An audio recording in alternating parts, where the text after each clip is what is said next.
Let's take a minute to hear a word from our sponsor for this week's Ag Report, Elite Tire.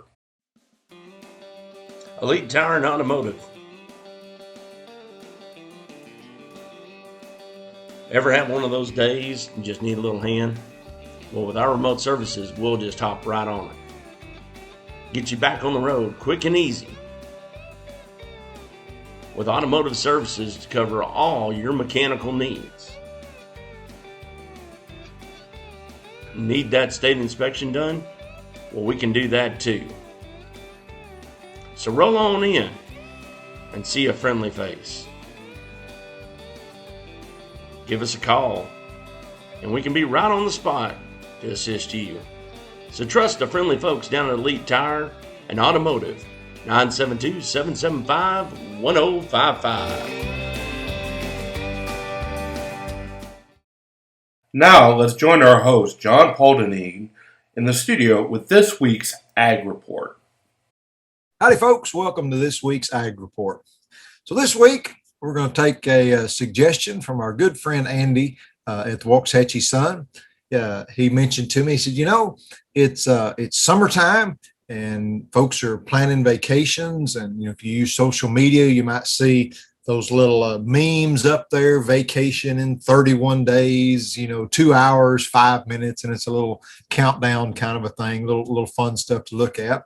So he says, well, hey, let's talk about farmers, ranchers, and their vacation plans. So, of course, I mentioned that to my wife, Heather, in the kitchen, and she liked to, fell over laughing.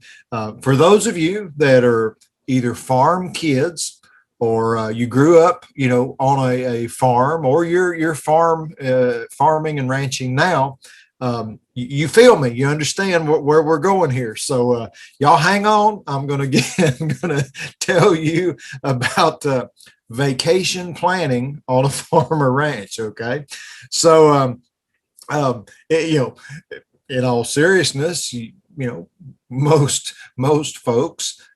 They can plan out and go, hey, you know what? In 3 months, let's take off on this Monday and come back on this Friday and that kind of stuff in there, or even, 2 weeks from now, kind of a deal. Well, so generally in agriculture, you're at least in this part of Texas, your probably vacation window is after Thanksgiving, before Christmas. That's kind of when you have your summer vacation deals. And because usually the way the year kind of works is, you start top dressing wheat in January. You start getting ready to plant corn in February. You're planting by the first day of March, last of February. And really, it's kind of like, baking a cake or cooking in the kitchen from scratch, that kind of stuff. Once you open that can, or turn on that oven, or you start cooking, then you've got to be there to watch it and babysit it, take care of it. And this goes for animals or crops, both ways. You have to take care of those things and manage them. And so from the time that like say in the spring there, you're going through, a season where there is just pretty much continually something to watch and take care of. And it makes it very, very hard to try and take, 5-7 days, heaven forbid, 10 days away to go do that. Because there's just continual things. And remember, this is our livelihood. And so if anything happens, whether you have some bugs move in, or you have weed pressure happen, or you have cows get out, or something like that, that's coming out of our ability to pay the light bill and have groceries and things like that. And so you don't see that truly vacations happening. Now what you do see, you'll break down and there'll be a part up in the Midwest, and so you're fixing to have a vacation going to get that part. And my kids can tell you, we have drug trailers by monuments and statues and things like that on our way to get a piece of equipment or get a part and on our way back.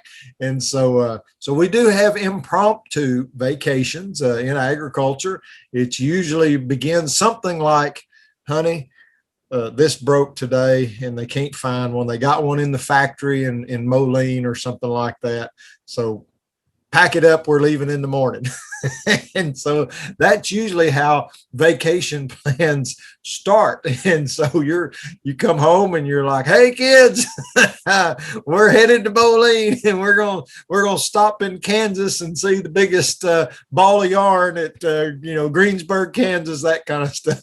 And of course we look at crops on the way. It's like, hey, look over there, look how good that corn's looking. Or hey, look over there, he missed a spot. Window farming, we call that. But honestly, I mean, that's where it is. The other form of summer vacation for ag kids and farm wives, ranch wives, or if the wife is running the operation for the farm husband, ranch husband kind of a thing, is, hey, we have a summer conference going on in San Marcos or wherever.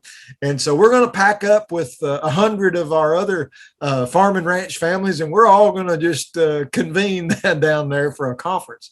And usually that relates to getting CEUs, continuing education points to keep our pesticide license. So once again, it kind of all ties back in there to a need, something that we have to do. And so it's like, hey, honey, you want to go down to San Marcos and sit for 2 days at a conference? And like, all right, the kids are like, do they have a pool? It's like, well, they got the